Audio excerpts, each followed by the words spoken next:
ഇന്ന് ഞാൻ വന്നിരിക്കുന്നത് എൻ്റെ തോട്ടത്തിലെ മെലൺസിൻ്റെ കുക്കുംബറിൻ്റെയൊക്കെ അപ്ഡേറ്റുമായിട്ടാണ്. ഇതാണ് എനിക്ക് ആദ്യമായി ഉണ്ടായി കിട്ടിയ പൊട്ടുവെള്ളരി. അതിൻ്റെ ഷേപ്പ് കണ്ടോ? കുറച്ച് ദിവസമൊക്കെ മര്യാദയ്ക്കിരുന്നു. ഇപ്പം നോക്കിയ ഷേപ്പ്. വെയിറ്റ് കാരണം ഇത് തൂങ്ങിപ്പോയത് കൊണ്ട് ഒരു തൊട്ടിലൊക്കെ കെട്ടിക്കൊടുത്തിട്ടുണ്ട്. പിന്നെ ഇത് കജാരി മെലനാണ്. കജാരി മെലൻ്റെ വിത്ത് മുതൽ വിളവെടുപ്പ് വരെ കാണിക്കുന്ന ഒരു വീഡിയോ ഞാൻ ഓൾറെഡി പോസ്റ്റ് ചെയ്തിട്ടുണ്ട്. കാണാത്തവരൊന്ന് കണ്ടു നോക്കണം. ഇത് മസ്ക് മെലൻ്റെ ഒരു വെറൈറ്റിയാണ് കേട്ടോ. ഇതിൽ 2 കായ പിടിച്ചിട്ടുണ്ട്. ഇതാണ് ആദ്യത്തെ കായ. ഗ്രോ ബാഗിൽ വളർത്തുന്നത് കൊണ്ട് ഏതെങ്കിലും ഒരു കായ നിലനിർത്തുന്നതാണ് നല്ലത്. ഇത് പക്ഷെ രണ്ടും വലുതായതുകൊണ്ട് ഞാൻ അത് അവിടെ തന്നെ നിർത്തിയിരിക്കുകയാണ് കേട്ടോ.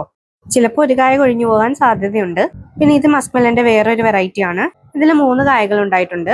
അതിൽ ഈ നടുക്കുള്ളത് കുഞ്ഞു കായയില്ലേ, അത് ഞാൻ പറിച്ചു കളഞ്ഞു കേട്ടോ. ബാക്കി 2 അവിടെ നിർത്തിയിട്ടുണ്ട്.